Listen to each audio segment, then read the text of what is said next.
আপনি বলতেছেন ধর্ম কেন রাষ্ট্রের মধ্যে আসবে? আপনি ঠিক বলেছেন, ধর্ম রাষ্ট্রে আসার কথা না, ধর্মের কাজ তো মসজিদে। আপনি বুঝতে ভুল করেছেন, আমার দিন কিন্তু ধর্ম না, আমাদের ইসলাম কিন্তু দিন।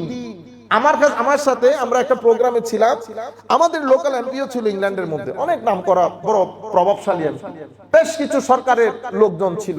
তো আমাকে ওনারা ডেকে বলতেছেন, সাইফ, এই যে তোমরা মানে ধর্ম থেকে যখন রাষ্ট্র পরিচালনার কথা বলো, তখন মূল কথা হচ্ছে ধর্ম এবং রাষ্ট্র, রিলিজিয়ন এন্ড স্টেট। তো আমি হাসতেছিলাম, জিজ্ঞেস করতেছে হাসতেছো কেন? আল্লাহ, এটা ভেরি সিম্পল ম্যাটার, আপনারা মিক্স করে ফেলতেছেন। দুইটা জিনিস দেখতে একরকম হলেও দুইটা জিনিস কখনো এক হয় না। কেন, কিরকম? আল্লাহ, আমাদের যেই দিন, আমাদের Islam, Islam is not a religion, Islam is not, in our Bengali language they call ধর্ম, ইসলাম ইজ নট এ ধর্ম, ইসলাম ইজ এ দিন। উনি আমাকে জিজ্ঞেস করতেছেন, তাহলে দিনের ট্রান্সলেশন কি? আল্লাহ, দিনের কোনো ট্রান্সলেশন নাই, দিনের কোনো ট্রান্সলেশন নাই। কিভাবে ট্রান্সলেশন না থাকলে আল্লাহ ইংল্যান্ডে ট্রান্সলেট করেন তো? Anybody would be able to translate England? Anybody would be able to translate? জি না, আমি ট্রান্সলেটের কথা বলতেছি, মানে ইংল্যান্ডকে বাংলাতে ট্রান্সলেট করা। হ্যাঁ, এটা তো আপনি করতেছেন, আমি ইংল্যান্ডেরটা বলতেছি। যুক্তরাজ্য বাংলাদেশকে বলে ইউনাইটেড কিংডম হওয়ার কারণে, যেটা আমরা বলি না UK. Very good, thank you very much sir. সবাই একটু একটু করে শরীক হয়েন, তাইলে আমিও কিছু শিখতে পারলাম, জানতে পারলাম, কারণ এখানে ডিফারেন্ট ডিনোমিনেশন থেকে লোকজন এসেছে। আমি আপনাদেরকে বলতে চাচ্ছিলাম, যুক্তরাজ্য যেটা বলি সেটা United kingdom, UK, United kingdom. কিন্তু কিছু জিনিসের কখনো ট্রান্সলেশন হয় না, অথবা ট্রান্সলেশন নাই সেটা না, মনে রাখবেন, ট্রান্সলেশন যে নাই সেটা না, ট্রান্সলেশন আছে। ট্রান্সলেশন যদি আপনি করতে যান ঝামেলায় পড়ে যাবেন। ঢাকা, ঢাকা মানে ঢেকে দেওয়া, জিনিসটা ঢাকা। তা আপনি যদি এবং ঢাকা, ওই ঢাকা মিলাতে যান ঝামেলায় পড়ে যাবেন। সেই কারণে যেটা টার্ম হয়ে নাম হয়ে গেছে সেটা ট্রান্সলেশন করব না। তো আমি তাকে বলতে চাচ্ছিলাম যে আমাদের এখানে আপনি যে ধর্ম বলছেন, রিলিজিয়ন বলছেন, সেটার আরবিক ট্রান্সলেশন হচ্ছে মাযহাব। দ্বীনের কোনো সহি ট্রান্সলেশন নাই। দ্বীন secular as well as religious, এই দুই ডাইমেনশনকে দ্বীন ইনক্লুড করে। সেই কারণে দ্বীন পার্লামেন্টের মধ্যে ঢুকে, মাযহাব পার্লামেন্টে ঢুকতে যাবে না।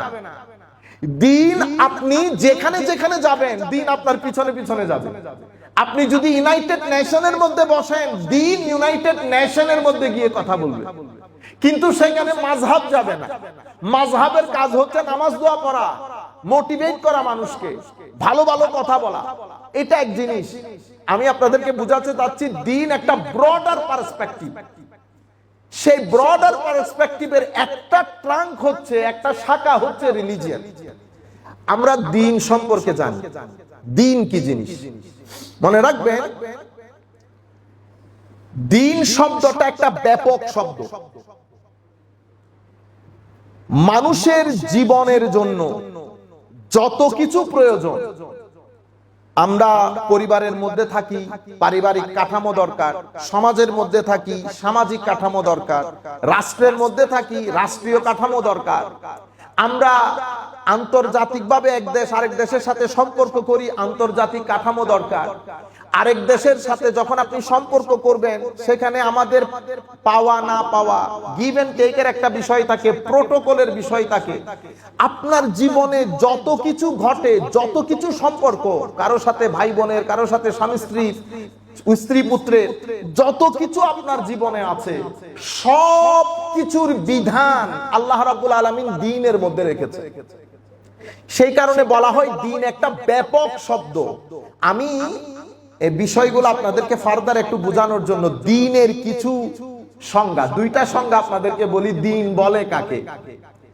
আমাদের এখানে একজন বিখ্যাত ইমাম, আমরা তার নাম ইমাম বাইজুরি বলি। ওনার একটা কিতাবের নাম তুহফাতুল মুরিদ আলা জাওহারাতিত তাওহীদ। এই কিতাবের মধ্যে উনি দ্বীনের একটা সংজ্ঞা দিয়েছেন। দ্বীন বিষয়টা কি?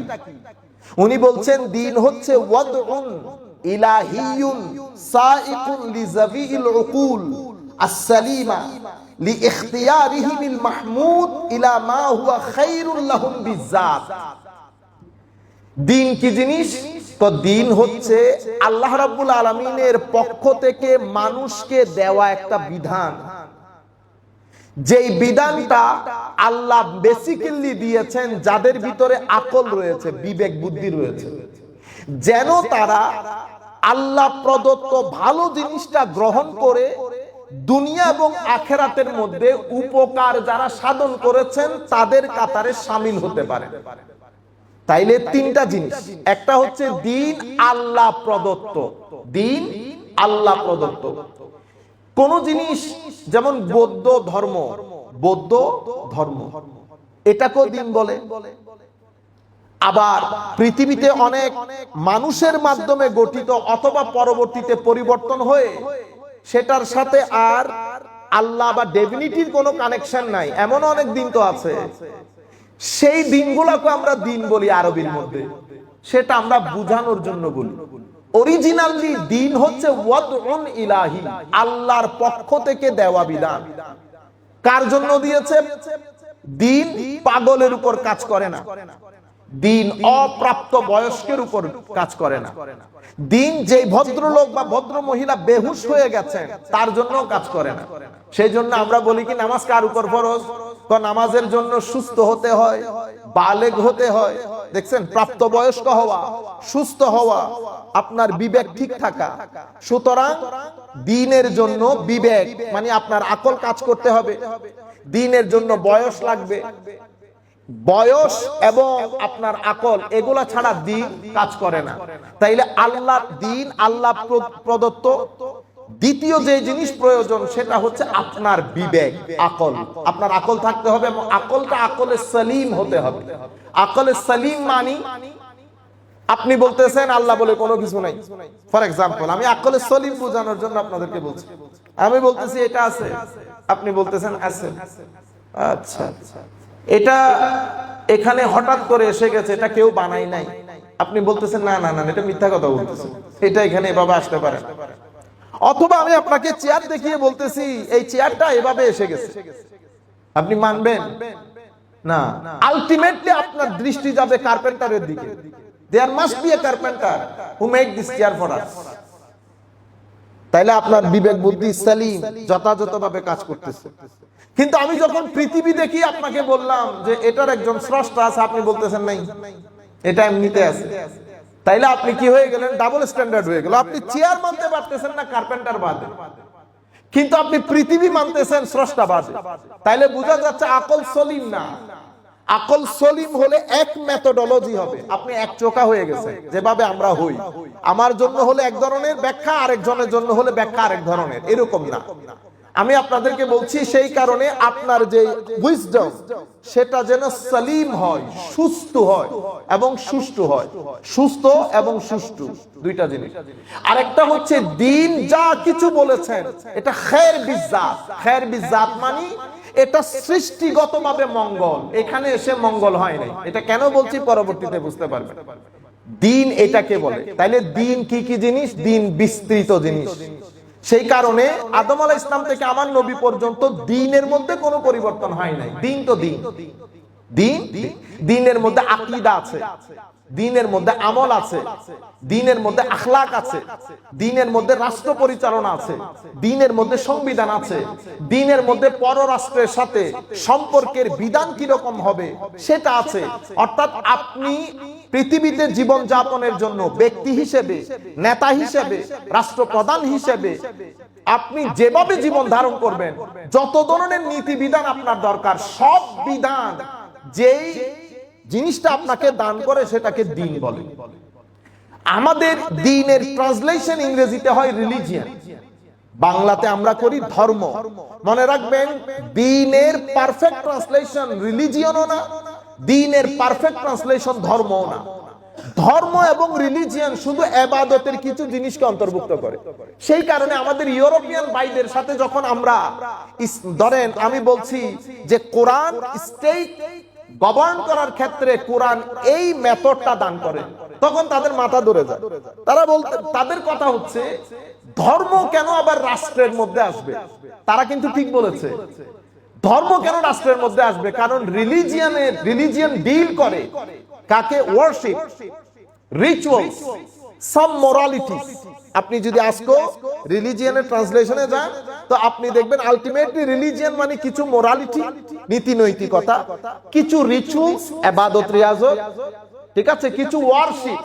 তাহলে কিছু নীতি, কিছু নৈতিকতা এবং কিছু ইবাদত, এগুলা নিয়ে ডিল করে রিলিজিয়ন, বাংলাতে ধর্ম। এখন আমি যখন বলি যে কোরআন রাষ্ট্র পরিচালনার ক্ষেত্রে এই বিধান দান করে, কোরআন ফাইন্যান্সের ক্ষেত্রে এই বিধান দান করে, কোরআন পলিসি বানানোর ক্ষেত্রে এই বিধান দান করে, কোরআন ইন্টারন্যাশনাল প্রটোকল বানানোর ক্ষেত্রে এই বিধান দান করে, আপনি এভাবে বুঝেন দিন একটা বট বৃক্ষের মতো, বিশাল বৃক্ষ। সেই বৃক্ষের এক একটা অংশ, এটা নামাজ, এক শাখা নামাজ, এটা হজ, এটা যাকাত, এটা আখলাক, এটা আমল, এটা আকীদা, এটা পরিবার, এটা রাষ্ট্র, সবকিছু মিলে দিন, সবকিছু মিলে